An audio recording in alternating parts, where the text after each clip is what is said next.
आज सुबह की शुरुआत हुई अपने हनुमान दादा के दर्शनों के साथ। दर्शन करके नीचे आया तो अपने डोगेश भाई मिल गए। उनको भी प्यार से नमस्ते किया। Sorry sorry sorry. फिर अपनी रानी पर बैठकर मैं सीधा निकल पड़ा अपने दोस्त श्रवण के घर की तरफ, क्योंकि आज हमें कॉलेज टेस्ट देने जाना था। रास्ते में स्कूल के पास देखा तो नाथ जी बावसी के प्रतिष्ठा महोत्सव के लिए बहुत ही भव्य और विशाल पंडाल बन रहे थे। थोड़ा आगे गया तो अपना एक दोस्त आता हुआ दिखा। फिर मैं पहुंचा श्रवण के घर।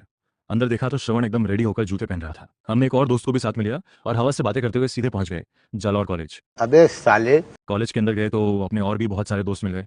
सबने मिलकर बढ़िया से एग्जाम दिया। कोई कितना गवार हो सकता है। और फिर हम आ गए मार्केट। मार्केट में अपना एक दोस्त बहुत ज्यादा जल्दी में था और बार बार घर जाने की जिद कर रहा था, तो मैंने चुपके से उसकी बाइक का प्लग ही निकाल लिया। क्यों हिला डाला ना। फिर हम बाइक पे बैठे और सीधे निकल पड़े अपने बागरा की ओर। बागरा पहुंचकर मैं सीधा वहां गया जहां आज हमारा समाज एकत्रित हुआ था। वहां समाज के लोगों के साथ थोड़ी देर बैठा वेल डन। और फिर सीधा पहुंच गया अपनी दुकान पहुंचा ही था कि इतने में आ गए अपने चाय वाले भैया। मस्त एक कटिंग चाय पी। तभी मेरी नजर भैया की चाय की केतली पर तो उस पर नाथ जी बावसी के प्रतिष्ठा महोत्सव का शानदार स्टिकर लगा हुआ था। फिर दुकान में अचानक एक बहुत ही सुंदर सी तितली आ गई थी। मैंने उसे बड़े प्यार से पकड़ा और सुरक्षित बाहर निकाल दिया।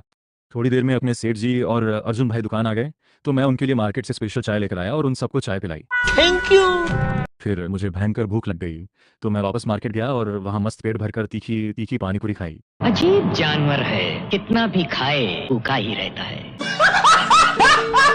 पानीपुरी खाकर वापस दुकान आते समय मैं थोड़ी देर अपने हरीश भाई के फैंसी स्टोर पर रुका। वहां से मैं सीधा अपनी दुकान पहुंचा तो सेठ जी ने दुकान मंगल कर दी थी।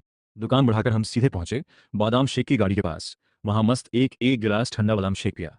वहीं से हनुमान जी मंदिर पर लहराती हुई धर्म ध्वजा के दर्शन किए और नाथ जी बावसी की प्रतिष्ठा की तैयारियों का भी जायजा लिया। फिर वहां से हम सीधे गए किराना स्टोर। वहां से डोगेश भाइयों के लिए ढेर सारे बिस्किट लिए और घर के बाहर जाकर सबसे पहले उन सभी को प्यार से बिस्किट खिलाए। उनकी दावत करवाकर मैं सीधा गया अपने हनुमान दादा के दरबार में।